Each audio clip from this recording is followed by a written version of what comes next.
All right. Hello, everybody, and welcome to another episode of the Couch Warrior podcast. I'm your host, as always, Mike. And today, I believe it's episode 43, we're going to be breaking down UFC 283.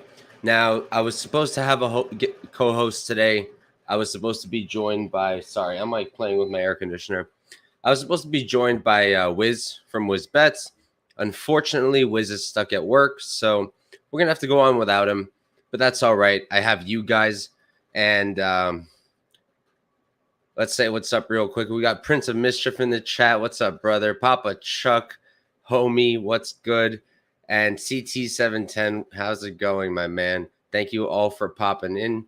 And yeah, we'll go through this card. It's a pretty long one. I'll try not to talk your guys' ears off, but if it happens, it happens.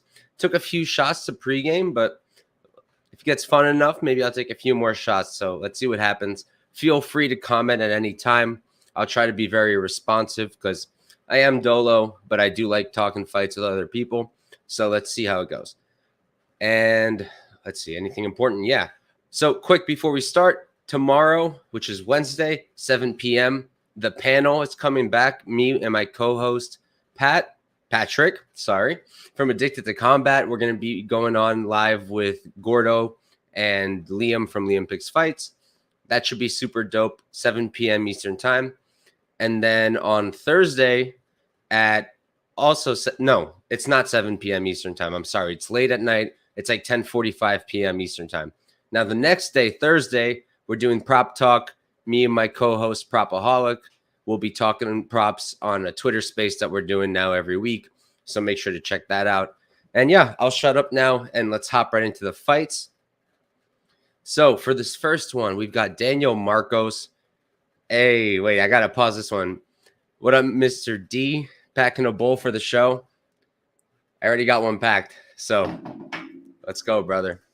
But all right, back to this. Daniel Marcos versus Saimon Oliveira. Marcos is 13-0. He's undefeated as a pro. He's 29 years old. He's going to be 5'7" with a 68-inch reach. And as for his gym, let me check my notes. I've got Astra Fight Team for him. No, I'm sorry. That's Oliveira.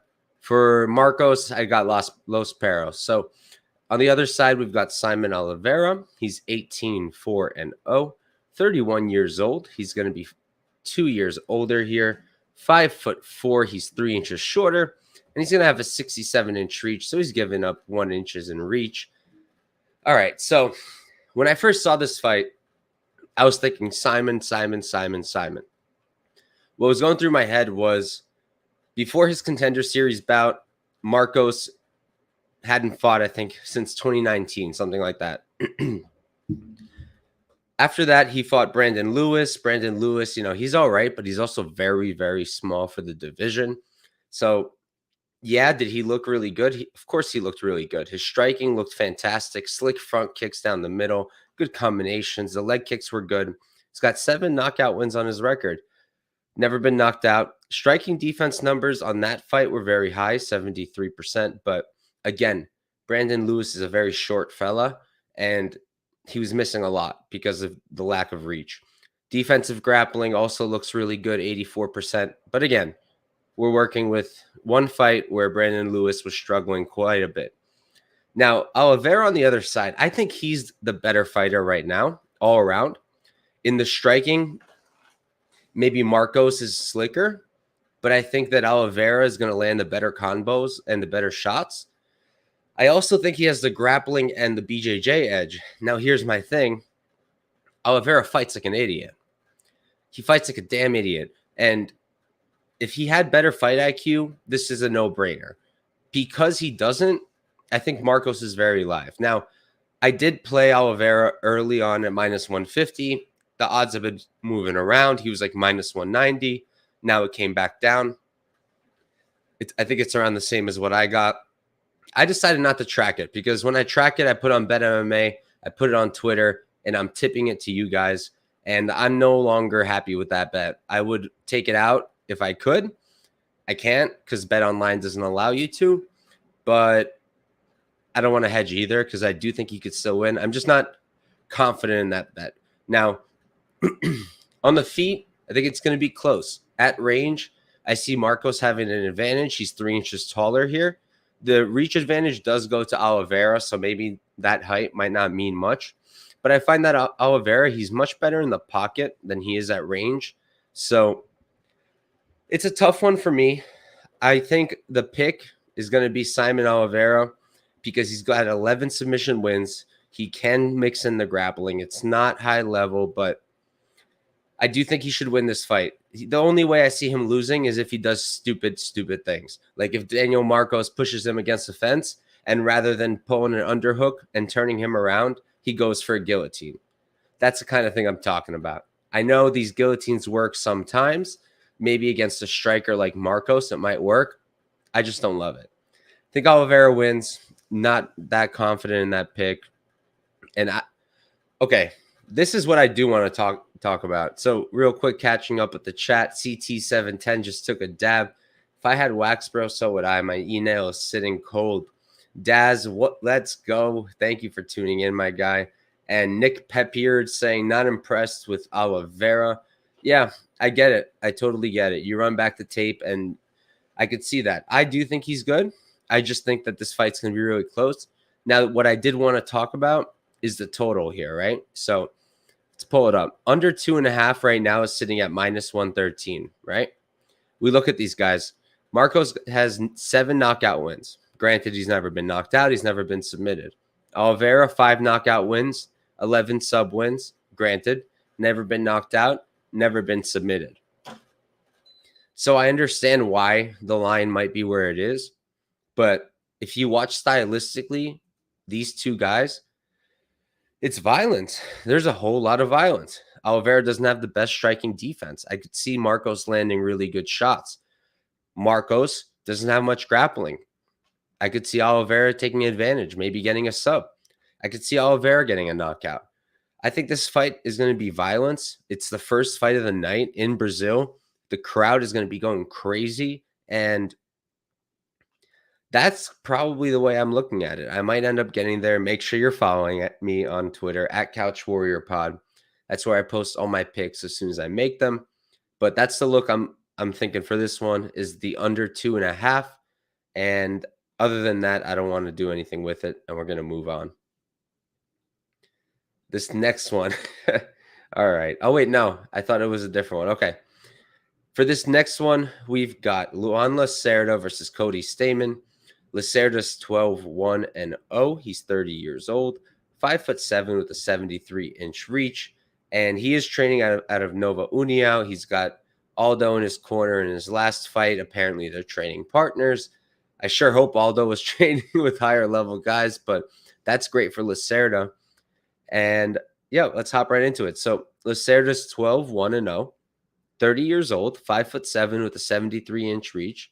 And he is training out of Nova União, like I just mentioned. I did also want to say that one loss is to Ari Farias, who just lost in LFA this past week. But he is a really good fighter.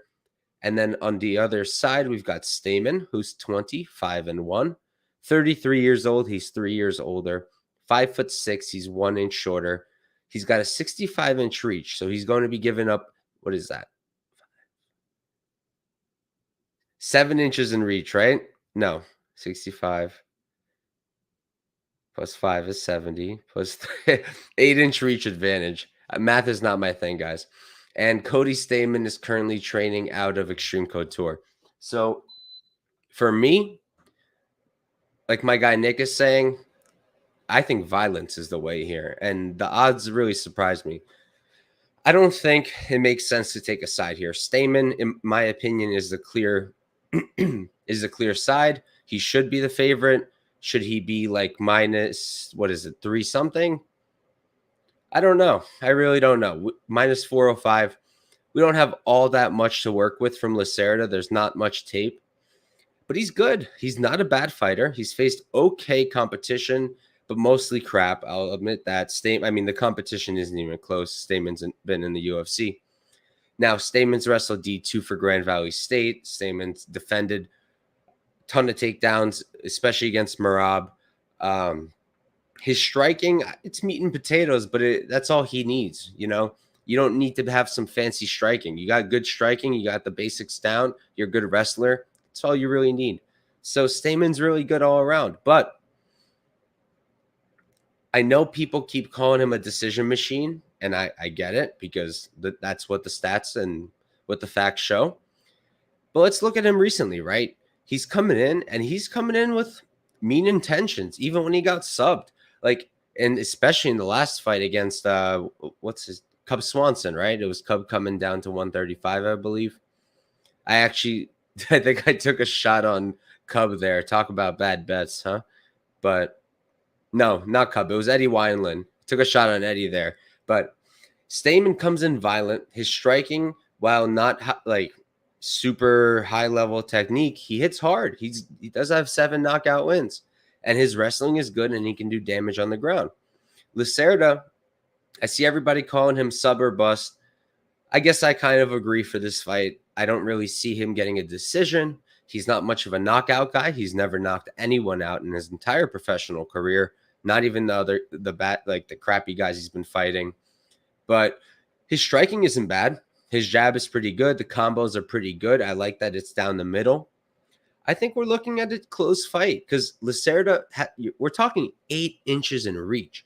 Even if in the striking he's not really using it, that's going to come in handy in scrambles. I think we're going to see a lot of scrambles. I think we're going to see Stamann shooting shots and Lacerda doing all kinds of stuff to get back up, to get into position where he's at an advantage. So do I think Stamann should win this fight? Yes. Do I think Lacerda is live? Yes. Will I play Lacerda? I really want to, but I probably won't. What I am playing is I'm playing the violence. I know that I'm on an island. I know that I'm against the grain here, but look, if I see something, that's what I'm going with. And I don't see a reason that there needs to be why the under 2.5 should be plus 200. Plus 200. Why? If we're saying that Lacerda is guaranteed, like only wins with a submission, right? But we still think Lacerda's got a chance. I mean, Cody Stamann's minus 405. He's not minus 1,000. And then Cody Stamann, I mean, I just think we're kind of over exaggerating this whole Stamann by decision thing. Maybe against good opponents, sure. But against somebody who's not UFC caliber or hasn't been in the UFC yet or is making his UFC debut, I like the violence. Also, don't forget, I think Lacerda, he's from Brazil. The crowd, the second fight of the night, I think he's going to come in here with violence on his mind, and he could very well get tired. He hasn't been extended very often at all. So I like violence. I played the plus 200 under 2.5. I played it for 1 unit. Haven't tracked it yet, but that's just because I had to hop on stream. I am going to track it after this. And yeah, that's what I like. I like violence here. I know I'm kind of alone here, but I think Stamann can get a KO. I think Lacerda can get a sub, and I don't think it's that unlikely. So I'll catch up with the chat, and then we'll move on. So Nick, yeah, he said Lacerda sub or bust. Justin, thanks for tuning in, brother. I'm skeptical, just like every fight card that goes across seas. We think the home favorite advantage, Brazil. Yeah, I mean, I don't know how it works with judging when it's international and stuff. I don't like to say there's like home field advantages with the judging, but with what we've seen, who knows? I certainly don't have the insider knowledge to say one way or the other. But they make sure USA go to Brazil. It's American versus Brazilian.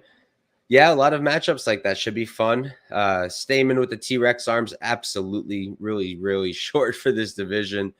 Lacerda sub 1, that could be an interesting look. Right now, that's sitting at plus 800 on Bet Online. Maybe something to look at. But yeah, Papa Chuck agrees with me. I really like the under. I think it's mispriced, and I just really like it. So we're going to move on, and I'll stop talking about that bet. All right. So we're going to have fun here. Here we've got Josiane Nunes versus Zarah Fairn. Nunes is 9-1-0. She's 29 years old, 5'2", with a 67-inch reach. And as for her camp, I do believe it's Striker House. Fairn on the other side, she's 6'4-0, 36 years old, so she's going to be 7 years older. 5'8". She's 6 inches taller. She's going to have a 73-inch reach, so she's got a 6-inch reach advantage. And as for her camp, it looks like she's with the Figueiredo brothers in Brazil. And if you noticed while I was introducing these two fighters just now, I was cracking up. And it's just the odds, man. Let me check if Tapology has it right. Yo, Nunes at minus 550. Guys, what the fuck are you thinking? Literally, what have you? I'm sorry, but minus 550? The woman is 5'2". She could be a damn flyweight. She could be like, she's shorter than most straw weights. Like, I can't fathom it. I understand that Zarah is coming in here. She hasn't fought in a minute, right? And she's looked terrible. She lost to Megan Anderson. Megan Anderson got murked by Nunes. She lost to Spencer. Spencer got beat by Nunes. But, like, that has nothing to do with this fight. I'll admit I don't know why she's been out. That would be helpful if anybody knows why Zarah has been out for so long. But Nunes is not Felicia Spencer. Nunes is not Megan Anderson. Megan Anderson is gigantic. Felicia Spencer is much larger than Nunes is. Both of those women grappled in those fights. Nunes is not a grappler. Nunes arguably lost to Pascual. Why on God's green earth is she minus 540, minus 550? Man, that's in my personal opinion, that's not a good bet. Can she come in here and get a knockout win? Sure. She hits like a train. Big overhand rights, big hooking shots. But Sarah's been knocked out one time. Once. Like, I get it, but like I also don't. I also don't. It's hard to be confident either way when Zarah hasn't fought in so long. It's just, you can't put a lot of money down when you haven't seen somebody for so long.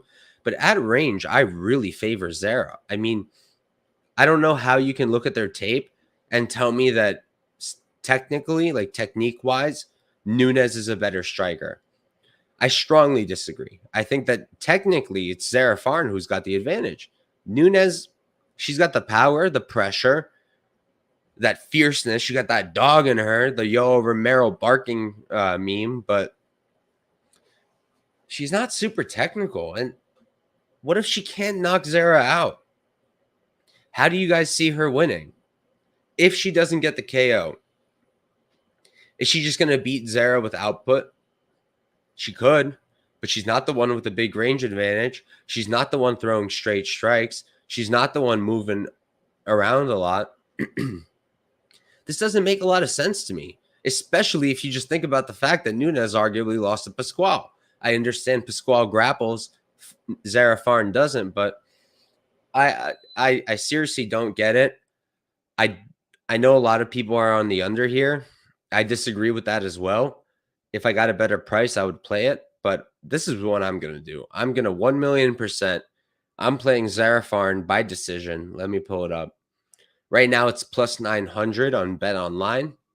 I'm hoping for plus 1,000 or better on FanDuel or Bet Rivers. And I'm going to hit that. I'm going to absolutely hit that with a tenth of a unit or maybe 0.2 of a unit. Because, guys, just think about it. If you're told right now 100% there's no knockout, who do you think wins the fight? And if you think it's Nunes, I need to know how. Maybe she lands really big shots to win her each round. Again, I'm making a lot of assumptions because I haven't seen Zarah in a minute. And what I have seen is her getting murked by featherweights. But those featherweights are nothing like Nunes. So I'm going to stop beating a dead horse here. I just don't think Nunes should be minus 550. I don't even think she should have been minus 300. And her KO prop at like minus, what is it? Minus 125. That's nuts. All she does is throw overhand rights. That's her knockout. Like, we're gonna stop here with that with this fight. I'll be playing Fairn by decision, probably at plus 1,000 is what I'm hoping for. Probably just for a tenth of a unit to win one. Do I think Nunes can knock her out? Absolutely. I understand. And if you take away the fact that we haven't seen Zarah Fairn in a minute, I don't understand this one. So real quick, I'll catch up with the chat. Mr. D, thank you for tuning in, brother. Minus 550 will undoubtedly see too many parlays. It slips on a banana peel. Yeah, I mean, there's a lot of things to parlay here. I don't love most of them, but this is probably the one I love the least. Daz saying Fairn looks bad, so it's hard to bet her. I'll say this. What looked that bad? The aside from the takedown defense and the grappling, because Nunes isn't grappling. What about the striking really looked that bad? She looked really good to me. I was impressed because I went into this. I saw everybody's plays. I saw the line, and I was like, all right, like I'm probably gonna stay off. And then I really liked what Farah does. So what Zarah does, I'm sorry. So I am gonna play her by decision, like I said. Nick saying if Nunes was smart, she'd go for takedowns, but that's not her style, and she's not the same size as Megan Anderson or Felicia Spencer. She's just not like that. And Daz plus 900 might follow me down the rabbit hole. I'm holding because I do think we might get something better than that. I think we're going to get plus 1,000. And then all you have to do is put 1/10 of a unit and you get a cheap play on a fight that I think is strongly mislined. So I'm going to stop now. I'm going to take a sip of water to calm down. And we're going to move on. All right. So for this next fight here, turning my AC back on. Real quick, I do want to say we've got 19 live viewers in the chat, a bunch of people talking to me in the comments. I appreciate you guys big time.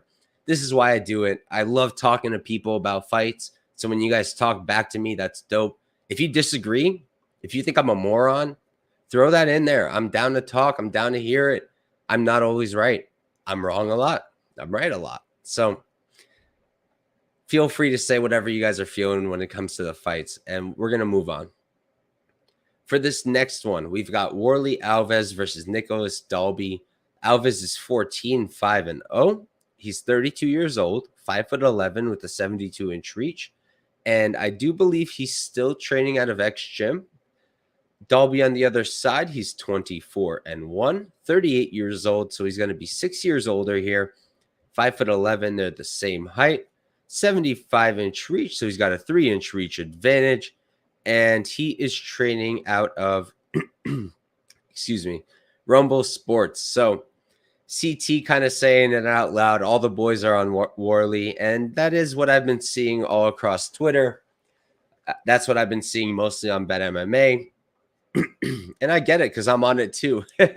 I played Warlley Alves. Let me tell you guys. I played him plus 114 for 1 unit on FanDuel. He's now the favorite at minus 125. And I mean, would I bet it? I don't know. I like the underdog price, but I think he should win this fight. Look, I don't like Dalby. I don't really like Dalby. I don't think that you should look at the Dalby Silva fight and be like, this is how the Alves fight is going to go. Because Silva sells out for the BJJ, and Dalby knew that. When you fight a guy who you know is going to sell out, Curtis Blades, I'm sorry, Chris Curtis versus Rodolfo Vieira, right? Or any Chase Hooper fight, when you know all they're going to go for is a sub, it's a lot easier to defend. So was it impressive that Nicolas Dalby defended 8 of 12 takedowns against Silva? Yeah, it's impressive, but at the same time, he knew that's all that was coming. Against Warlley Alves, he does have that grappling. He does have that wrestling. He does have that BJJ. Maybe not the credentials of Silva, but in MMA, he does. He's got 6 submission wins. But he's also got striking. I don't think he's a bad striker at all. He's got a great jab. He mixes targets so well. We saw in the Mounir Lazzez fight, he's got no problem hitting that body, the uppercuts. I feel that sometimes he's not letting it go enough. But other than that, I love what Alves does. And in the clinch, I think he's deadly too. If Dalby can use his 2-inch reach advantage and keep this at range, use his karate style, whatever, maybe jab from the outside, maybe he can pull this one out. And, you know, the odds aren't that wide. Like he's only like plus 105, something like that, right? Yeah, plus 105. I just feel like Alves is going to be able to mix in both his striking and the grappling. And because of that, I think he's going to be able to beat Dalby. I do actually kind of think he finishes him. I don't want to bet that because I got a plus money on him. Why would I do that? Alves inside the distance. It's plus 210. That's the side I like. I just think he's better than Dalby. Dalby's a decent striker. I just don't love his style. And I don't think that the Silva fight should be that telling. Like, he got taken down by Tim Means also. By the way, guys, I see I'm like shaking the shit out of my camera. That's just me like touching my desk. I'm sorry. You guys are going to see me somewhere else real soon. I've got a whole you guys have no idea what what I've been dealing with in the background. I've got to move like ASAP, so I've been like figuring out a move while also doing all this content this week. I literally have 2 more shows coming up in the week, so it's been chaos. You guys will see me somewhere new soon, but yeah, I like Alves. I like Alves to mix in his wrestling, his BJJ. I like him on the feet as well. At range, I'll have my concerns, but I do like Alves. And I'm going to catch up with my chat real quick. Prince of Mischief saying he might poke the over. Dalby is durable. Agree. Let's check it out. So over 1.5. We don't have it bettable yet. Minus 225. Over 2.5 is minus 110. You know, I like it because I think. No, I don't like it so much, I guess, because I think that the finishing upside is on Warlley Alves, which you can get him inside the distance at like plus 210. If you do think that Nick Dalby is a good striker and could get a knockout, okay, play the under or the fight doesn't go. Or if you think Alves can't get the finish, play the over. But I personally think Alves might find a finish here. Justin saying Fairn, she done stick a fork in her. I don't fully understand that one, Justin. I can't lie. But I think he's saying that she doesn't use her reach, but she hasn't really been given the opportunity. Let's see how it goes with a 5-2 fighter, right? And then CT's saying he loves Alves' strikes from the clinch and the ground. The clinch, right, man? That's where I really noticed something, and I think you can find a lot of success here too. So the pick is Warlley Alves, and we're going to move on. All right, so this one's fun. Real quick, I've got a little backstory with Terrance. So, Guru, what's good? Got to give Guru a shout out real quick. He likes Alves here. If he gets the finish, it's Slade. Dalby can't finish a sandwich. Very likely fight goes the distance. Don't disagree. Guys, Guru's a part of Chronic Combat. I'm sure you already know them. They're going live tomorrow, I believe, with MMA Kelton. Check them out. Super dope guys. I love those two. Met them in person. Done shows with them. Check them out. But, all right, so quick story time. So, Terrance McKinney, I've been a fan of his from the regionals. And when he came onto the scene, I did bet him against Frivola. That cashed. And after that, I hit him up on Instagram. And I was like, yo, listen, I'm a huge fan. I would really like to get a signed shirt from you or something. If I send you like a shirt, pay for all the shipping, can you just sign it and send it back? And he was like, bet. So I did everything, sent it to him. And he, you know, one fight passes, few months pass, nothing happens. I hit him up and he's just like, hey, I'm too busy. Here's your money back. And just buy a shirt from my merchandise store. So I've been like low-key salty at him this whole time. But I say that fully as a joke because like whatever, I get it. He's busy. He's out here making a name for himself. And it's all good. But I thought it was a funny story to share. I have gone live with this boy, Said Kakramanov. Had a great performance his last fight until he got subbed. But maybe we'll see Terrance here one day. But for this fight, we've got Terrance McKinney versus Ismael Bonfim. McKinney is 13, 4-0. He's 28 years old, 5'10" with a 74-inch reach, and he is normally training out of Warrior Camp. Oops. On the other side, we've got Ismael Bonfim. He's 18, 3-0. The guy hasn't lost since getting submitted by no other than Renato Moicano. 27 years old. He's 1 year younger, 5'8". He's 2 inches shorter. He's got a 72-inch reach, so he's given up 2 inches in reach. And he is training out of Serrato MMA. Notable name, Luque's out of there. His brother, Gabe Bonfim, is out here. All right, so I did a lot of content for the Contender Series. I tried to do a lot. I felt like this one was really dope. There were a lot of good matchups, so I tried to put out a lot of content. And I covered each and every card. When the Bonfims came up and I first taped Abasov, I was like, kind of thinking Bonfim was the move. The odds weren't out yet. I thought Abasov would open as a heavy favorite. He didn't. He opened as a... Actually, no. I think he did open as a heavy favorite, but it moved super quick. And I hesitated. I didn't play Bonfim. And then I ended up playing the Abasov side. Mistake. Bonfim has very, very, very good technical striking. Both him and his brother. In my opinion, they're a rare instance of two brothers or two siblings who are equally good, and there isn't an A side and a B side. 80%. Okay. So now I'm going to go over stats, and CT's pretty much saying why I'm saying what I'm about to say. I'm going to go over the stats for Bonfim, but I highlighted these in my notes for a reason, because look, his striking defense, 80%. That sounds amazing.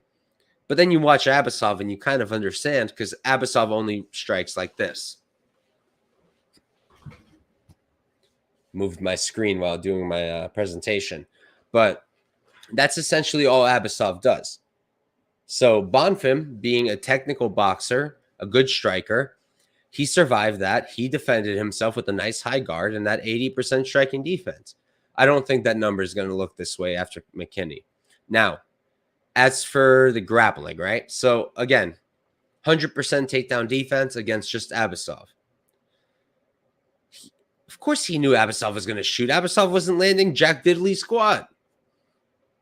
You know, I'm not taking anything away from him. I'm just trying to explain some things. And also, this is like asterisks on both sides.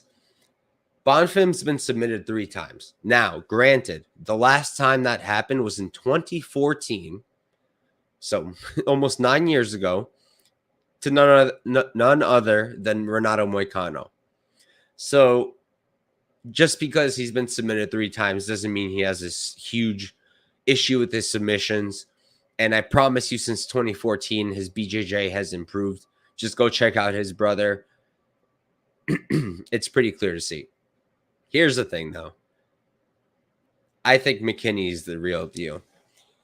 I understand that everybody thinks McKinney is round 1 or bust because that's what he's shown. I just think that people are going to be surprised at some point. Eventually, these young fighters put it together. Does McKinney want to come out here and put on a performance every time? Hell yeah. Does he want to always get a quick finish? Hell yeah. But do I think he can't ever get a decision win or a finish later on? I think that's silly. He's learning. He's not an old man. He's a young dude. He's literally only 1 year older than Bonfim. He's constantly improving. And if you break him down technique by technique, I mean, the guy is fantastic. His striking, 1-2s down the pipe. Most things are straight. Body kicks right to the target. It's hard to critique his striking. It's really, really good. I mean, he hurt freaking Brickhead Dober. Like, the dude hits well and he hits hard. And then for the grappling, I don't know how you can watch him and not be impressed. Like, he doesn't have extremely high-level credentials in the wrestling, but watch him. Watch him wrestle. Watch him in that Fair Ziem fight. Look what he does. I understand Ziem doesn't have a ground game like Bonfim. He doesn't have a BJJ black belt. But look at the way he transitioned. Look at the things he did as he looked to go into full guard. I don't practice BJJ, I just watch fights, and I still notice that. My only background is wrestling, did high school wrestling. That's it. I can give some stuff there. But from what I see, his transitions on the ground are absolutely nasty. Daz, there's no way. Is this real?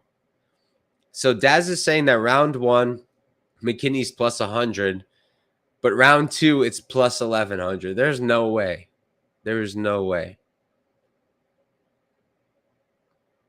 Maybe he means by KO. McKinney KO. Nah, I don't see those numbers. Daz, where are you seeing it? But if that's true, I mean, hell yeah, I'd play round 2. I love doing that kind of thing. Like, it doesn't always go how we think. And another thing that I would note, one other thing, yeah, Terrance has gotten these quick finishes, but not against guys like Bonfim. I'm not saying that because I think Bonfim finishes him. I'm saying that because I think he can extend it. I like Terrance. I ended up playing him. I played him kind of early. The odds have been all over the place. I got him at minus 135 actually for 2 units. So for once I got bopped on the line movement. I messed that one up, but I think that McKinney is live to outstrike Bonfim. I think that McKinney is live to out-wrestle Bonfim. I think that I get it. I do agree that I think that, like, if you told me right now, like, to tell you how the fight goes, round 1, McKinney comes in hot, gets his striking going. If he's not landing what he wants, he mixes in a takedown, and we get to round 2. I just feel like this could get extended, but I think that McKinney can win this by knockout. I don't think he's going to submit Bonfim, but I do think he can get a TKO from one of those positions. I think it's going to be a close fight. I can't blame anyone either way. And I will say that if we're talking just technical boxing, all right, I'll probably give it to Bonfim. But other than that, I've got to give this one to Terrance. So that's my play, minus 135. I played it for 2 units. I got a worse line than you guys will if you play it now. You know, if you buy into the narrative of McKinney only in round 1, it's plus 135. If you buy into the narrative of McKinney bad cardio, but you think he can make it to round 2, it's plus 600. Now, if you think that McKinney really doesn't have that cardio, he's going to gas out, let's check out Bonfim round 3 and 2. Now, I'm not doing methods, because both of these guys can get subs and knockouts. But Bonfim in round 3 is plus 800. Bonfim in round 2 is plus 600. Nothing that playable, really. And we'll see what happens once, like, FanDuel and everybody starts dropping their lines. But, yeah, I like Terrance here. I think he's going to pull out the dub. Maybe quick, maybe extended. Maybe it'll be close. But I really like Terrance, man. I think he's going to, as his career goes on, I think he's going to really show some stuff. So before we move on, I'll catch up with my chat. Mr. D saying if Bonfim survives the Terrance 2-minute onslaught, those live odds might be worth a hit. That's a fact. Might be something to look at. My 2 things with that are A, I think a lot of people are going to think that way. And B, I personally have spoken about this. I don't get to hit live odds often. Saturdays are the days I get to give to my girlfriend, my family, to my friends, because during the week, I'm in law school. I do this with you guys. I break down fights. I put out content. So I don't often get to play things live, but this might be a spot. CT saying how different it would look if McKinney knocked out Dober. Recency bias, right? Facts, though. Justin saying they're coming out to college. McKinney rocked Dober. That was such a fun fight, though. Such a fun fight. Daz, we spoke about this. He's saying it's on Bet365 and by KO. So that kind of makes sense. I just think I wouldn't play KO because I think they can sub each other, even though, you know, Bonfim does have a BJJ black belt. I guess I'd lean Terrance KO. I don't hate that. And Justin saying, pretty much saying there's going to be home field advantages. But listen, man, what can you do? All right. So we're going to move on to this next fight. And I need to take a pee break, guys. I'm dolo. Usually I can have someone cover, but I got to pee. So I'm going to be right back.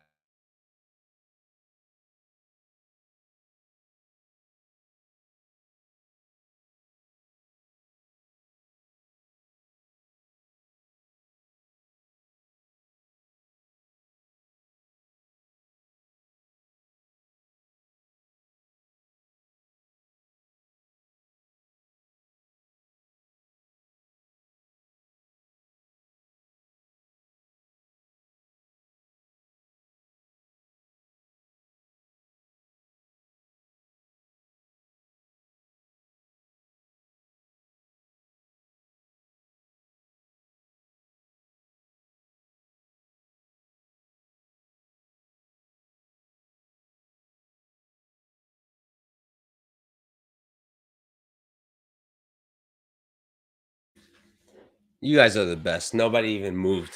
All right. Justin saying he'll take over. I love you guys. This is why I do this stuff. Our community is probably the most toxic, but at the same time, I would say we've got some of the best people possible in this community. CT, did I miss it? I don't think I did. I think, yeah, no, I didn't miss it. It's just later in the card. Shamil won't turn up. Listen, man, as the stat stickers guys say, he's very handsome. Maybe he has better things to do. If I was Shamil, maybe I'd go model instead. It would kind of make more sense than fighting Jailton. But I do want to say something about Jailton before we hop in. I've been this entire time, every time he gets a fight announced, I'm like, dude, why are you fighting at heavyweight? Why? And I thought maybe I was missing something. And I think I was, because if you go on Jailton Almeida's Instagram, he actually has himself listed as a heavyweight. So I think he's making the switch. Do I think it's smart? Maybe. I think what happened was his team sat down and was like, look, you are huge. You're cutting weight to make it to heavyweight. I mean, to light heavyweight. But the division in heavyweight is much more shallow. So why not? I don't know if that was the best move, because I don't know how he'll match up against guys like Curtis Blades, but we'll see. Anyways, we've got Jailton Almeida versus Shamil Abdurakhimov. Almeida's 17-2-0, 31 years old.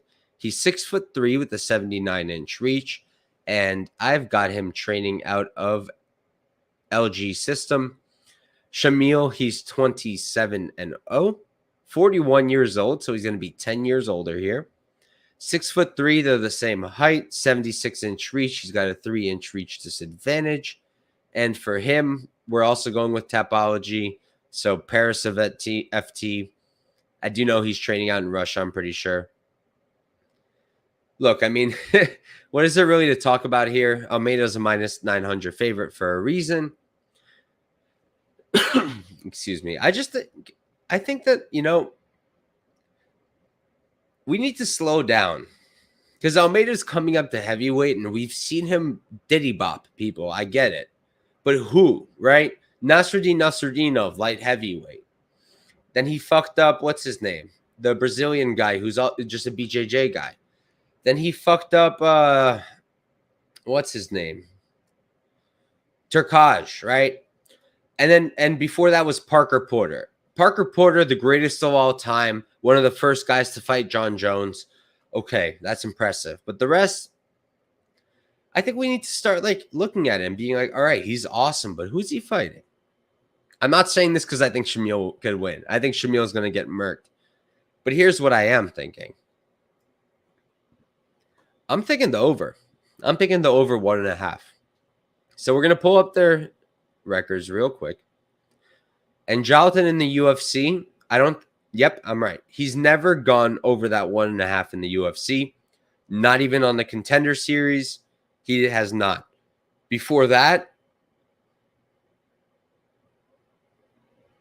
one time. He's gone over the 1.5 one time against Bruno Assis in a fight that he lost. Here's why I think we're going to go over. Now, the fight goes to decision at plus 600. That's interesting to me too. Just because if you know me, if you've watched my shows, I'm a sick fuck. And I'd like to be in pain and watch these guys not knock each other out for plus 600.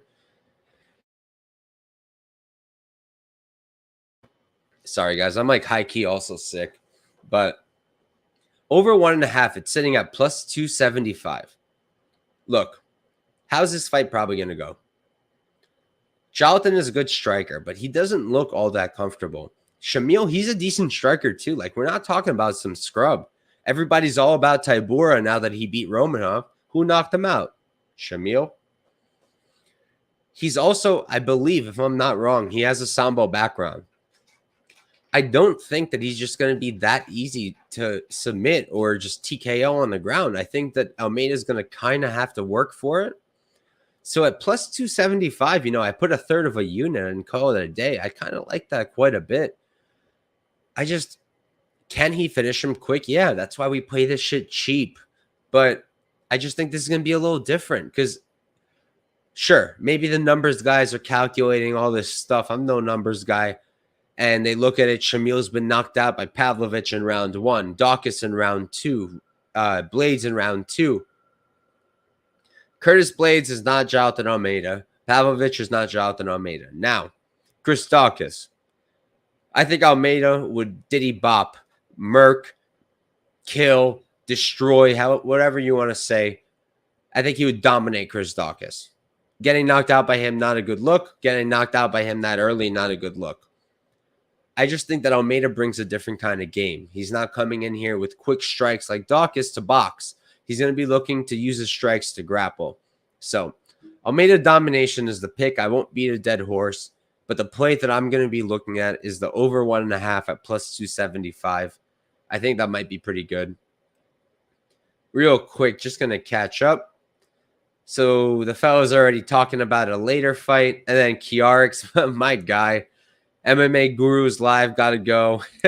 What's up, Kiarix? That's one of my first ever followers, subscribers, viewers. Shout out to him. I know there's a ton of shows happening right now. I didn't know about Guru, but I do know that Wheezy's on right now. So the fact that a good amount of you guys are sitting here hanging out with me, I like it. It feels good. Thank you, guys. I really appreciate you. So we're going to keep moving on. This next fight, I've got a dog that I didn't think was going to be popular, but he is.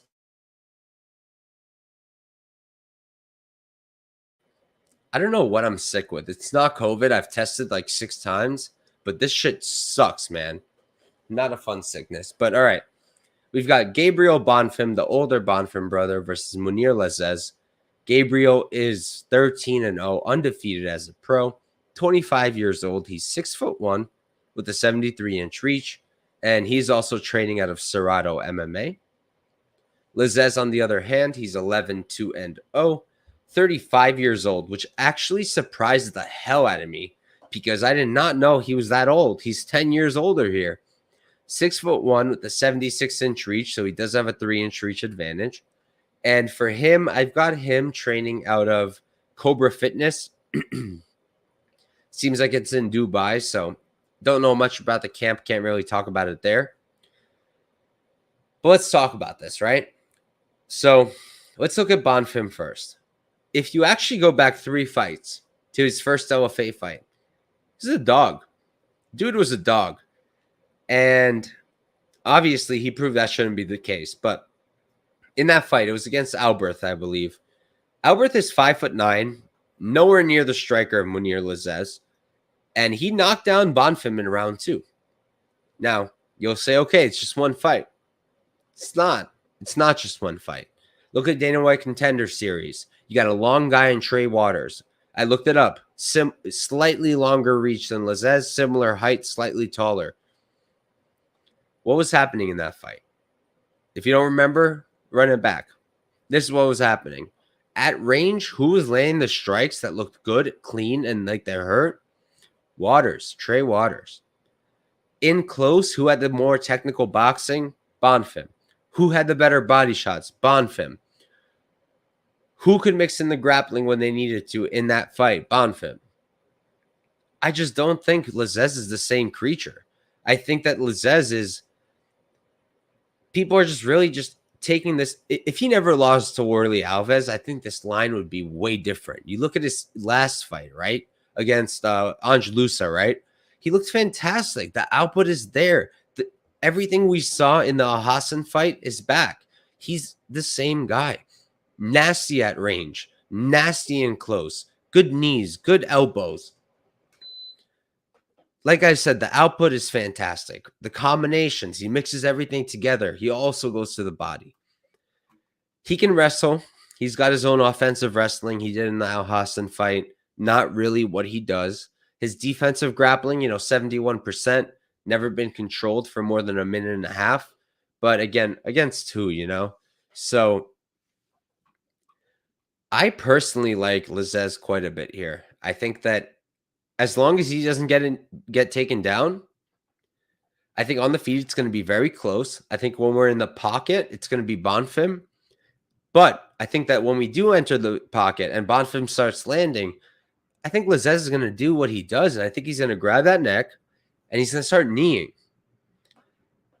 I feel like he's going to look really good.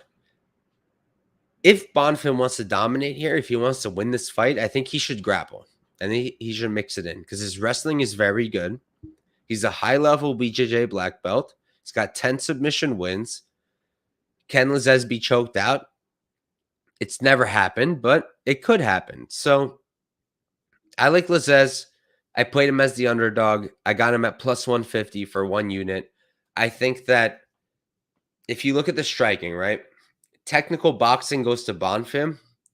But if you look at the striking as a whole, I personally have to give it to Lazzez.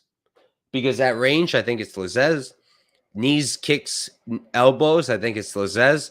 I just think Bonfim has the BJJ and the boxing. So it should be a really fun fight, a really close fight. But I like Lazzez, especially as an underdog. Like I said, I got, what was it? Plus 150. You can get plus 148, plus 150. It's still there.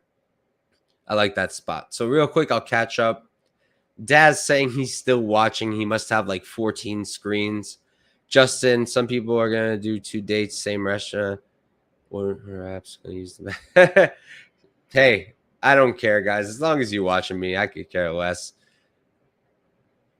Prince of Mischief, he took quite a bit of damage from Al Hassan. Thought the ref might stop the fight early. Yeah, but if I remember correctly, right away, he just moved right out, right? And then started landing his own shit. So, yeah. And also, say what you want, but I don't think that Bonfim has the power of Al Hassan. I think Bonfim would smoke Al Hassan. I think he's a way better striker, but he doesn't have the power, I don't think. But all right, guys, we're going to move on. Again, sorry if I'm coughing or nasally or anything. I am sick. It's not COVID, so I won't get you guys sick, but it's enough to annoy me a little bit. Too many I don't knows. You know, Daz,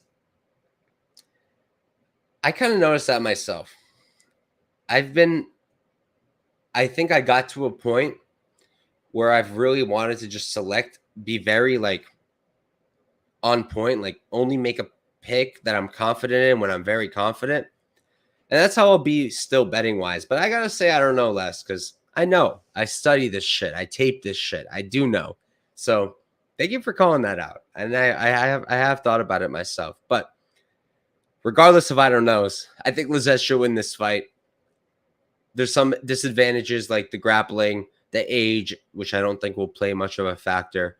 But yeah, give me Mounir Lazzez as a dog. Also, his story is kind of funky, right? I knew that Dana hired him off of a highlight video. I didn't realize it was like Dana White's son's friend who showed the highlight reel, and then Dana signed him. Like, that's pretty crazy. Imagine that. Now you're fighting in UFC 283.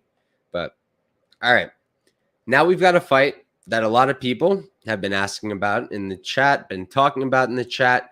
And it is the 8th fight of the night. I was wondering if we hit the prelims yet, and we have not. So for this fight, we've got Thiago Moises versus, I'm sorry, I can't do his first name. We're going to go with Costa. Now, Moises was originally supposed to fight Guram. I was going to literally be all over Guram because I think the guy's a stud. I think the guy beat Demir.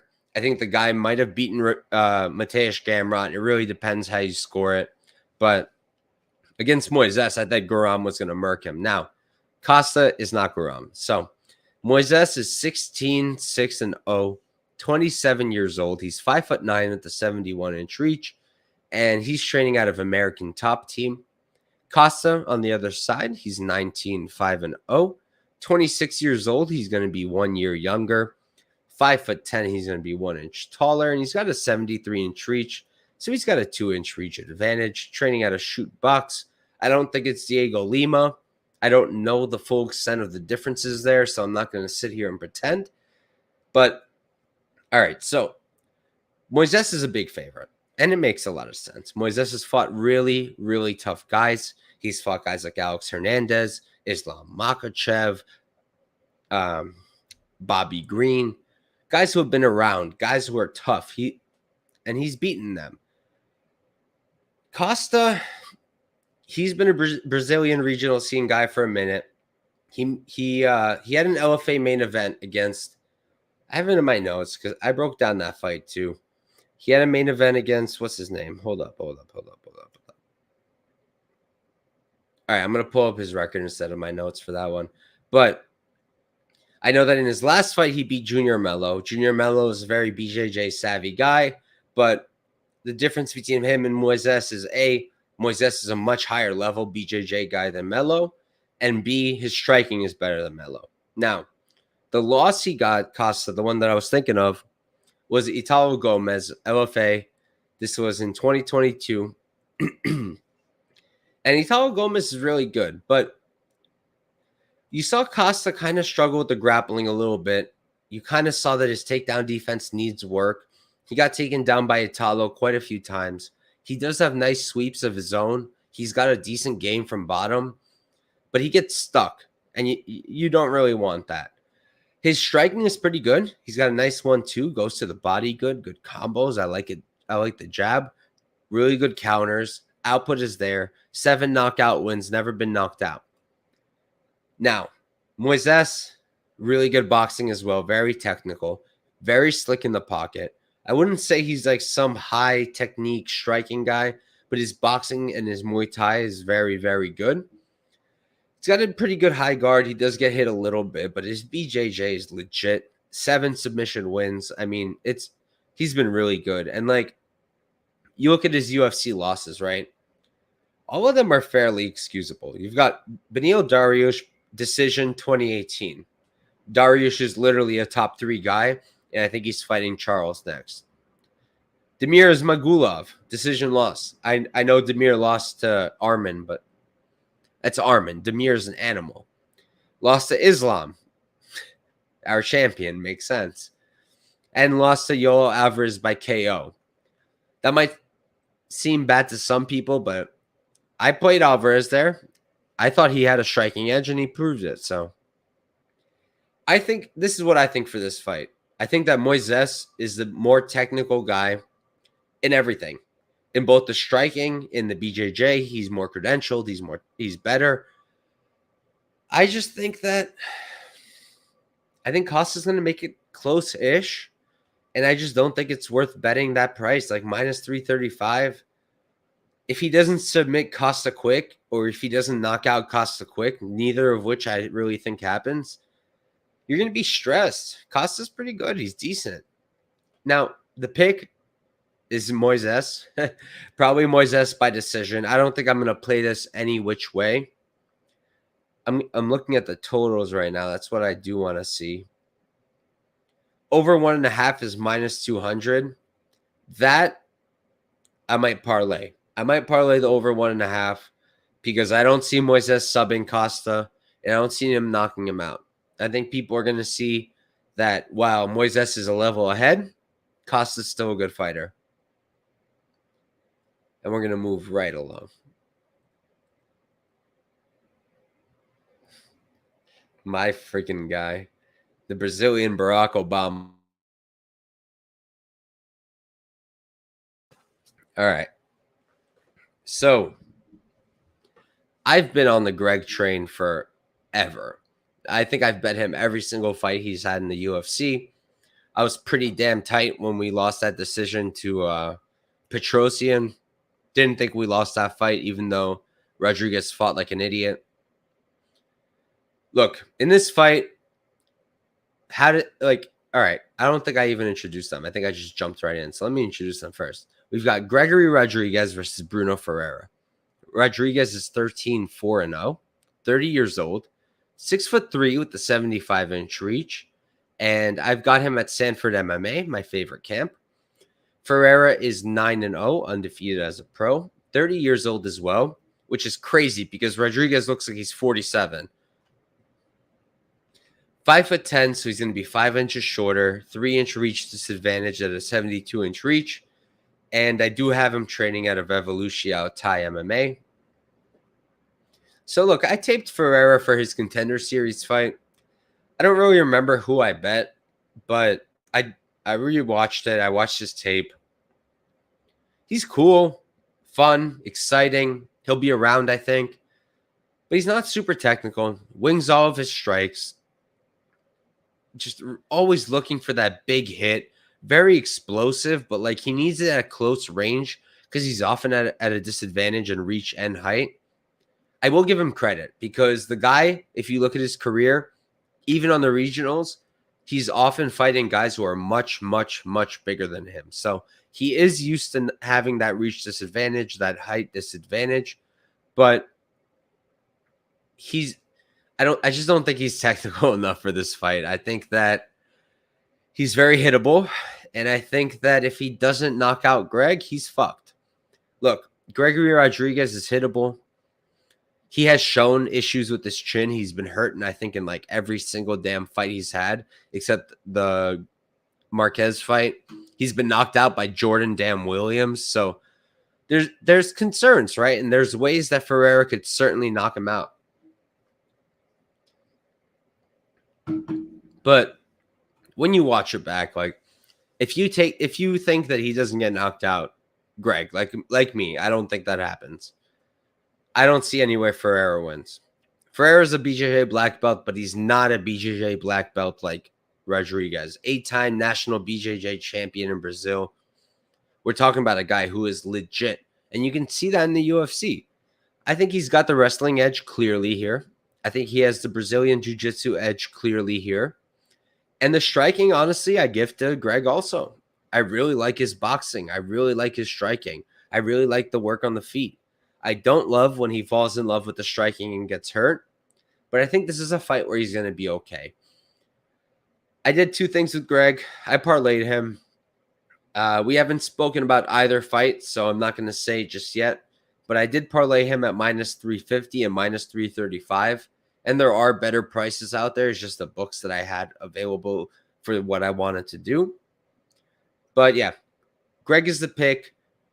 ITD is how I think it happens, but I just haven't parlayed for 2 units total. That's it. Justin saying he looks like a newborn parrot. Who, Greg? I guess kind of. Big Justin, I feel like you own parrots. I don't know how many people know what a California condor is, but all right, we're going to move on. Because we still have 1, 2, 3, 4, 5, 6 fights. And I've already been bothering you guys for over an hour. So, all right, we're going to move on. We've got Mauricio Rua versus Igor Pateria. Rua is 27, 13, and 1. 41 years old. He's 6'1" with the 76-inch reach. And for his camp, I've got him at his own camp. Igor, he's 18, 3, and 0. 26 years old. He's going to be... What is that? 15 years younger, 6'3". He's 2 inches taller, 75-inch reach. He's given up 1 inch in reach, and I don't know where he trains, so we'll go with Legat. I just don't know.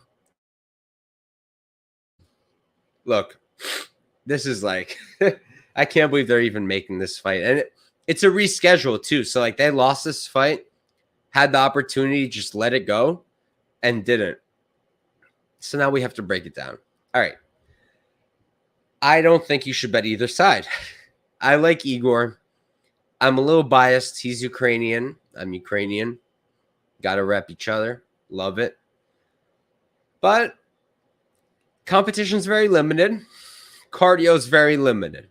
Striking is good. He's shown good striking technique, not just in the Contender Series, but also against Nicolas Negumereanu. It's the grappling that he struggles with, and it's the fact that he can kind of swing wild. Rua is ancient.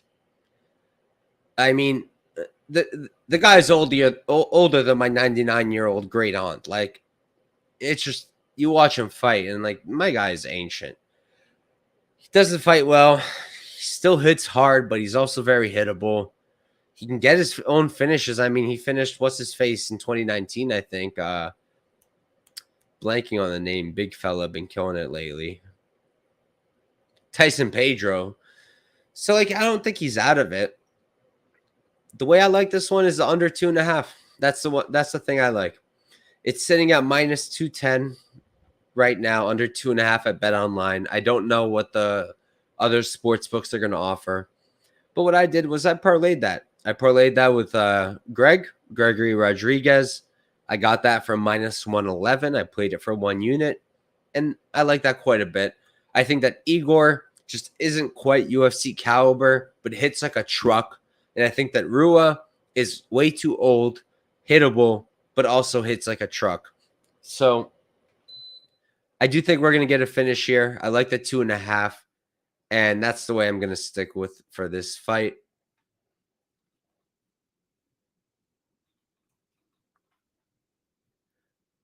Okay, now we're up to the main card, and we're in. Still somehow have double-digit viewers. I think it's time to hit a bull. What do you guys say? Give me a sec.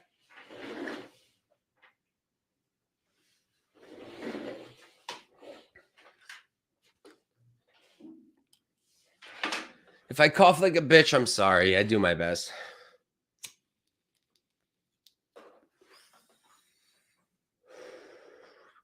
Manifesting a Glover win right now.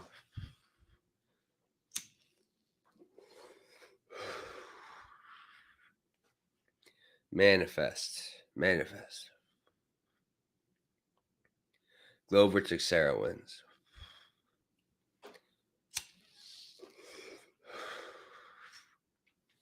Can you guys imagine someone tunes in right now? They're going to block me and never look at my channel again. But it's okay. You guys know.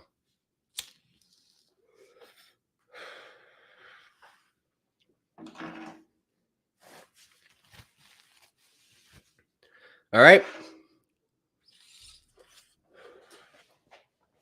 I'm high and happy. I hope you guys are high and happy as well. And we're going to move right along. Nick feeling me with my manifest. We'll talk about it real soon. Here, I'll do it one more time.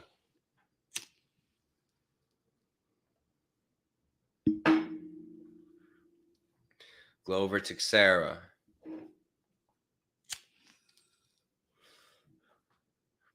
Glover Teixeira.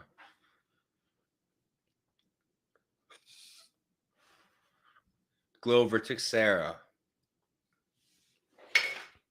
Okay. Now, if Glover wins, you guys all owe me mad money because I just manifested that shit. Right, Mr. D? All right. I'll stop being a clown and we can move on now. We've got Paul Craig versus Johnny Walker. Craig is 16-5-1, 35 years old.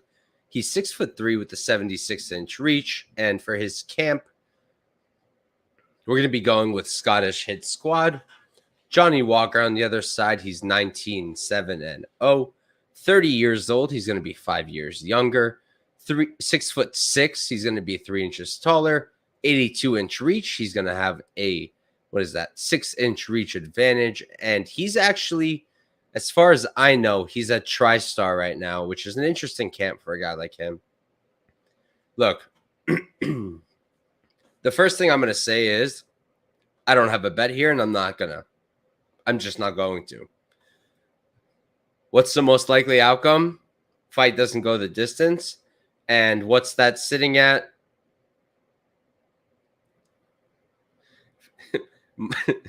Minus 600. Yo, I'm just laughing because how can you trust Paul Craig and Johnny Walker? I get it. You can't trust them to last that long either. But at minus 600, how can you trust them to do their job and get a finish? You can't. Paul Craig,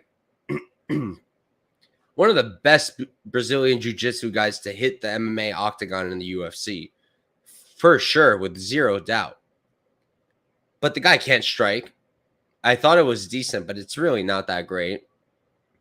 And he got exposed in his last fight. I mean, we already knew, but he showed in that last fight against Uzdemir that if he cannot get his ground game going, he's an absolute goddamn mess. He looks like me after going out on a Saturday night because I can't hold my shit. He looked unwell. It's not good. Now, Johnny Walker hits like a train, hits hard, really not hard, sorry, I'm like hits really nicely straight down the pipe. I love the kick. I love the kicking game, especially the front kicks. One of my favorite weapons in MMA. Striking's really good. Straight. Nothing not to like. Just goddamn fucking idiot. Like there's just no fight IQ. So while I think he has everything he needs to win, I think he can find a way to lose because his BJJ is good. He showed that. He got his own sub in the Gutalaba fight. Fucking called that shit with Clint actually on the pod. I think he bet it. I didn't, but pulled that off. Look, realistically, how I see this playing out, fight one starts. Johnny Walker lands well. Paul Craig tries to pull guard a few times. Johnny maybe hops in, starts throwing some ground and pound. And then we either get a finish from Johnny or an armbar from Craig. I see one of them falling into the other's game, and I just can't bet it. I don't think it's a good move to bet Johnny Walker minus 190 because, yes, if we're on the feet, he should kill Craig. If at any point he messes up and gives either the ground control or something on the cage, he can get caught. So I don't think it's a smart move to bet it either way. I think this is one of those fights where you just watch it because both guys are fun to watch. So we'll move on. All right. So here I made a parlay, and then I started getting anxious. So I kind of started moving away from it. So we've got Jessica Andrade versus Lauren Murphy. Andrade is 23, 9-0. She's 31 years old, 5'1" with a 62-inch reach. And I've got her training out of PRVT. Oh my goodness. That bull hit well, huh? And on the other side, we've got Lauren Murphy. She's 16, 5-0, 39 years old. So she's going to be 8 years older. She's almost 40 years old now. 5'5". She's 4 inches taller, 68-inch reach. She's got a 6-inch reach advantage. And she's training up in Colorado at high altitude MMA. I know a lot of people cross-train between there and elevation. I don't know what the coach situation is, but still a great camp. Again, if you tune in at any point randomly and I sound nasally or I'm coughing a lot and shit, I'm sick. But the Couch Warrior podcast always keeps going. So,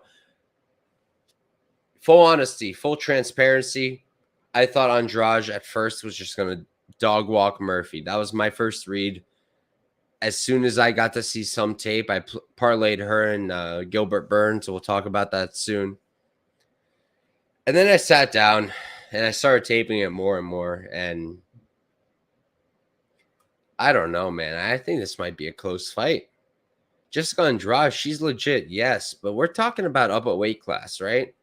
And Lauren Murphy, yeah, she had a fight that didn't look too great against Joanne Wood that I thought she lost clearly, and Wood has looked terrible since. But different weights. And she looked great against what's her name? Miesha Tate. But again, way bigger than Jessica Andrade. So I don't know. I was watching. I was just seeing Andrade get hit, right? I was watching the Lemos fight. And I was seeing her just get hit by this jab. And I was watching her in all her fights. And yeah, she's a beast up and close. She's a beast in the pocket. She's a beast when she has her range. 9 knockout wins. But we're also talking 4 knockout losses. Shevchenko, Warlley, Carmouche, and the regionals in 2012, sure. But there's a difference here. There's a size difference. There's a striking difference. At range, who's going to be better? It pains me to say it, but I think it's going to be Lauren Murphy. If she fights like she did in her last fight, if she fights like she did against Miesha Tate, I think she's going to be the better striker here. And Jessica Andrade is going to have to close the distance and fucking hurt her. Can she do that? Yes. Can she rip it to the body like against Chookagian? Yes. But Murphy's a little bit different, I think. So While I was previously very confident on Andrade, I've since hedged a little bit, and this is how I did it. So Lauren Murphy is plus 700 by decision. That's what I played. I played it for 0.2 units to win 1.4. My original parlay was Andrade and Burns for 2 units at minus 180. So, with the way things are right now, if Andrade wins, I'm up just about a unit, give or take. If Murphy wins by decision, I only lose 0.4 units rather than 0.18. My worst case scenario is a Murphy finish, which I don't think happens.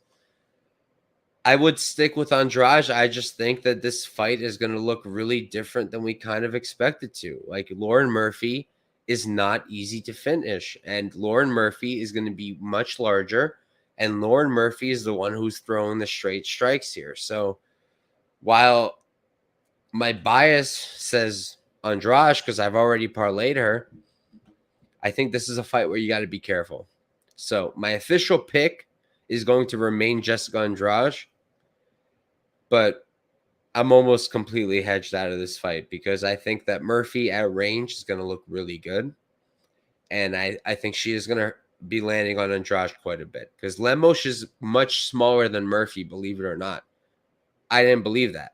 She is. Lemos is smaller than Murphy. And Murphy was landing better, against a different opponent. But I just think that jab that Lemos had that worked against Andrade, I think Murphy can do that, but better. Watch her last fight, right, with Miesha Tate. 1 jab, 2 jabs at the same time, 3 jabs at the same time. Looked really good, and then she followed it up. So as somebody who has loved to fade Lauren Murphy, who has consistently doubted her and thought not much of her, I still don't think at her weight class, at this weight class, she's going to be champ ever. But I think that for Andrade, this is a unique challenge. If you gave me a time machine, I would just not bet this fight at all. If you have no money on it yet, I would just remain off of it. If you wanted a degen sprinkle, Lauren Murphy decision is how I do it. I have Andrade parlayed, but because of my hesitation, I don't want to say for anybody else to do it. Just if you like Andrade, but you're listening to what I'm saying with Murphy, just run it back for yourself real quick and see if you're seeing what I'm seeing. Because if you're not, stick to your play. If you are, I don't know. But I'm almost completely off of it with that small hedge. We'll see what happens. I could still win money if Andrade wins, but I'm not positive about that anymore. All right. So for this one, we've got Gilbert Burns versus Neil Magny. Burns is 25-0. He's 36 years old, 5'10" with a 71-inch reach, and he's training out of Sanford MMA.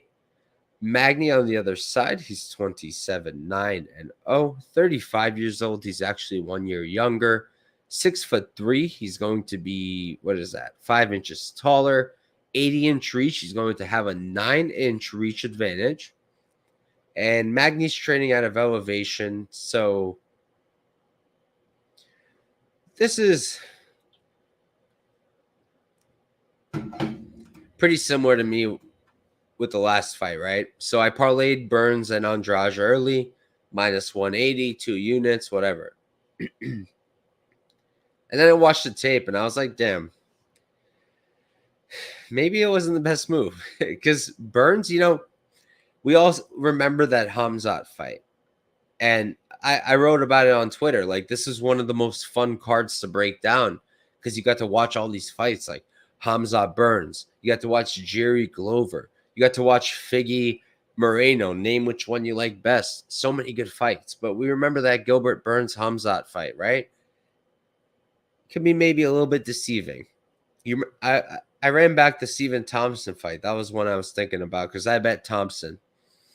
And now Thompson was hurting Burns at range, but we're talking about a completely different level of striking, right? Magny, Thompson, it's probably like this, right? Huge difference. The reason I bring it up is because Thompson has that range and Magny is working with a 9-inch reach advantage. And what's a weapon that Magny does possess? It's a jab. It's a jab. Magny does his best work in the clinch, but I think for this fight, he has to turn that off. If he wants a good chance here, in my opinion, Magny's got to use his range. He's got to use his jab. And he's got to do something different than he normally does. He can threaten the takedowns, but there's a reason that Khamzat took Burns down, felt a few things, and let the hell go and didn't do it again. And it's not because Khamzat's an idiot. He is kind of an idiot. But I believe it's because he felt something down there. Burns is a legitimate BJJ threat. And for Magny to wrestle him, it might be a mistake. For me, for Magny to win this, he would have to have a perfect fight of skirting the outside, landing a jab, and defending whatever Burns throws at him, and I don't see him. Burns is a beast. Burns has that dog in him. Cue the Romero meme. I got to get that thing. I want to start playing it where he's barking at the fence. Stuff's perfect. Yo, Prince, stop. Stop. Nah. There's no way. There ain't no way. Yo, what the fuck? Okay. Live fight reaction review. My favorite fighter of all time is fighting Merab on March 11th. Me and my girlfriend are going to have a fight then. My girlfriend's favorite fighter is Merab. Oh, my goodness. Damn. Chat, talk to me. What do you think about that fight? Merab versus Jan. Jeez Louise. Personally, I think Jan's going to fucking murk him and beat the shit out of him, but I don't know anymore.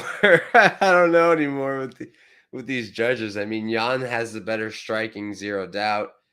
Fantastic takedown defense. Yeah, I mean, I think Jan will murk Merab, but wow. Damn.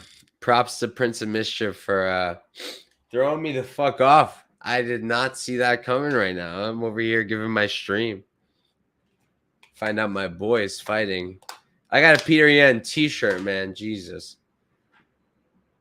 All right. Chat saying Merab, Jan, Merab.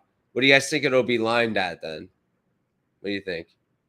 If I get even money Jan, it's going to be like this. Hammer. Mr. D saying he doesn't want to see Jan lose another decision. I don't think he will. I don't think he will. One sec. Prince of Mischief. Sorry, I thought it is good news. Honestly, I do think that Jan's probably gonna win. So for me, it's good news. If it's minus 140 Merab, give me Jan. I'm getting really exhausted of betting Peter Yan and losing, but I'll say this. While I think super highly of Merab, he's not Aljamain. Aljamain's a high-level wrestler, yes, like Merab, but we're talking about different body types. Aljamain is huge. There's a reason he's talking about going to 45, and Merab's talking about going to 25. One of them is going to do the other, so they can, Merab can go for the title at bantamweight maybe. But I just think it's different. But again, that fight's not happening. So let's go back to these fights. I'm just like shocked. That's dope. I'm going to talk about it more on Twitter at Couch Warrior Pod. But so for this fight with Gilbert Burns and Magny, I like Burns, probably Burns inside the distance. Not going to do much with it. Just have him parlayed with Andrade, like I mentioned, at minus 180 for 2 units. And we're going to move on. All I can think about now is this Peter Yan fight. I'm so hyped. That's such a good fight. We kind of all knew it was coming, right? We all knew it was coming, but it's like one of those fights. It's like Cyril John Jones, where it kind of made sense, but it's just you didn't really think you would ever read that headline. Damn, what are they fighting? They're not even on a pay-per-view. They got them on UFC Vegas 71. My guy Jan's not even on a fucking pay-per-view no more. That's some bullshit. But all right. So we got a really dope fight here. We've got UFC history here. The first ever fourth fight of a series. We've got Deiveson Figueiredo versus Brandon Moreno, the fourth fight. Figgy is 21-2-1. Oh, moving forward. All right. He's 35 years old, 5'5" with a 68-inch reach, training out of his own camp. Moreno's 26-2, 29 years old. So he's going to be, what is that? 6 years older. 5'7", he's 2 inches taller, and he's going to have a 2-inch reach advantage at a 70-inch reach. Now, come on, Justin. Thought we were boys. Bum? Peter Yan is a bum? He ain't a bum. Come on. All right. So, I know Moreno was at Glory MMA, but I believe he's at Factory X now after, all Glory MMA fighters got banned from the UFC and whatnot. But, man, I feel like if we really let this just go on, this could go on forever. They got to be two of the most evenly matched fighters I've ever seen. It's like what we thought Volkanovski Max was until Volk outclassed him. It's like kind of like Izzy Rob, but not really, because I feel like Izzy has a KO win. Like, this is just like two guys who it depends who feels better that day. Who woke up feeling better? If it's Moreno, he woke up, he's feeling better, he'll win. If Figgy wakes up, he's feeling better, he'll win. It's one of those fights. It's one of those cards. And I think the odds they got it right. It's one of those spots where you don't even really, honestly, you probably don't even have any value either way. You can get Figgy plus 100 now. I think that's pretty good. I got Figgy up minus 115 for 1.15 units. The way I see it is Figgy won the first fight. Other than, the point deduction. And then the second fight, I mean, Brandon Moreno looked fantastic, but let's be real here. Figgy also looked trash. And then the third fight, I just rewatched it today. I kind of scored it to Moreno, but it was close. And like I said, I think it's going to really depend. My train of thought is that Figgy's going to be the one who's been preparing for longer. He hasn't had a fight in between. He hasn't had fight switches. He hasn't had to deal with James Krause drama. Moreno, he fought Kai Kara France since, right?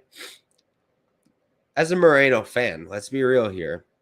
He didn't look that great in that fight. He could have very well ended up losing that fight. That body kick was beautiful, nasty, would have killed most men. So, awesome. I had a bet on him there.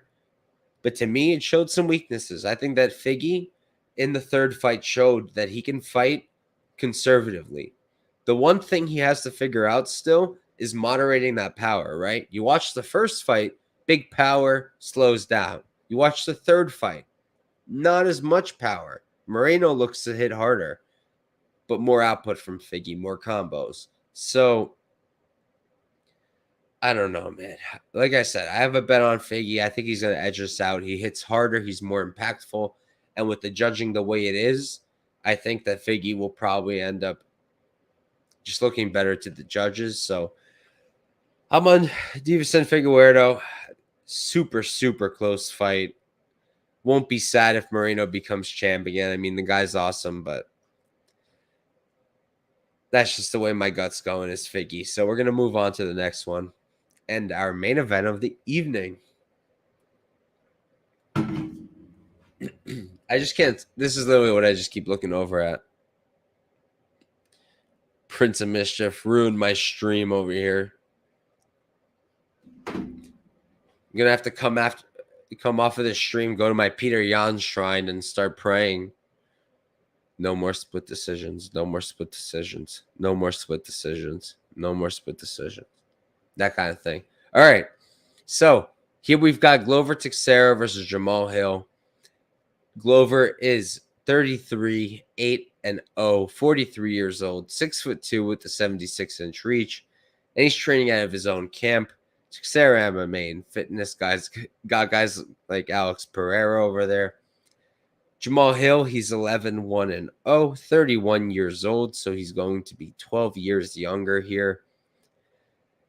He's 6'4", he's 2 inches taller, 79-inch reach. He's got a 3-inch reach advantage. And as for his camp, I honestly don't know. If anyone knows, let me know. I just don't. Here's what I think for this fight. So my gut reaction to when we got the announcement, right? When the draw happened, all the drama unrolled, it seemed almost like Dana was prepared, right? And he announced this fight, and my immediate gut reaction was Hill. And then I saw like a hype up video for Hill, and I was like, yo, it's about to come in here. He's going to look amazing. Hill. And I started taping him, man. I saw some people talking about Thiago Santos taking Hill down. And I was like, you guys are bugging. I think Glover's going to really kind of fuck him up on the ground low key. On the feet, yeah, it's Hill. Hill's really good on the feet. And what he does is he extends his length. He's already super long. He's already got a giant reach. And he makes it even longer the way he reaches over. The 1-2's crisp. Everything's down the pipe. Amazing striker. But we've seen the deficiencies on the ground. In the Paul Craig fight, I don't know how much I would take out of that, right? Because I don't think Hill will make a mistake like that again. I don't think that Hill will fall in Glover's guard, almost get armbarred, and then stay there. I don't. I think he learned his lesson, and he'll get up. But that's not all Glover does. Glover doesn't even... When was the last time he got an armbar? Glover has all kinds of submissions, and I just feel like he's also got good wrestling. He's so old, so it's so hard to put money on him. But stylistically, to me, from the tape, from what I've seen, from what I look at, it's hard not to say Glover. It's very difficult. And I understand that Glover's been hurt in so many fights. You could even point to the Ion Cutelaba fight and be like, Mike, he got hurt there. But what happened in that fight? Thiago Santos almost rocked his freaking head off. What happened in that fight? Yeah, Jamahal Hill turned Johnny Walker into the wacky inflatable arm flailing tube man. Yes, but that's Johnny Walker. He did that on the regionals too. So I think Jamahal Hill is a fantastic striker. Probably a future champion or challenger again, at least. But I think Glover's going to take it back. I think Glover's going to take back the title. I think he's going to bring it back in Brazil. I think there's a reason he was probably very, very hyped for this fight. I just think he's got too much of a grappling edge, and his striking's not terrible. Look at his fights recently, even against Jerry. He can hang. Is he as good as them? No. Jerry's messing him up on the feet. Jamahal will mess him up on the feet. If Glover's just desperately shooting, yeah, he'll probably get that KO. I'm going with my gut here because my brain kind of agrees too. It's just hesitant. I do think Glover's going to grind this out. It was not my original gut feeling, but Glover's the pick. I will probably bet him at Couch Warrior Pod for all my bets on Twitter.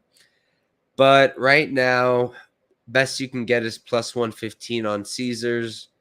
I'm going to wait because I think that as we get closer and more people who aren't, more casual bettors might start hopping in on Hill. I don't think that the casual bettor is going to put money on Glover Teixeira. So I'm going to wait. Because if I can get like plus 130 and put a unit on him, I'm going to be very satisfied. But all right, so that's it. That's a card. Thank you guys all for tuning in. I have somehow 16 viewers still here with me. You guys are just about as crazy as I am then. But I appreciate you all. Justin, you're a psychopath. He's saying, watch Glover pull out on Thursday. Pereira takes short notice and wins the belt. Low key, that could be a really fun fight one day, Hill and Pereira. But thank you guys all for tuning in. I appreciate every one of you. Thanks to everybody who spoke to me in the chat. We were supposed to be joined by Wiz today. Couldn't make it. He's a busy man. But me and him are going to do an early show next week. So look out for that. Tomorrow, I'm doing the panel with Patrick from Addicted to Combat, Liam, and Gordo. Going to be a dope time. And Thursday, we're doing a live Twitter space, new show I'm doing with Propaholic, my co-host. Very dope. A lot of fun. Make sure to tune in. Thank you guys all again. Prince of Mischief, I hate you. Good luck, Peter Yan, and peace out, everybody.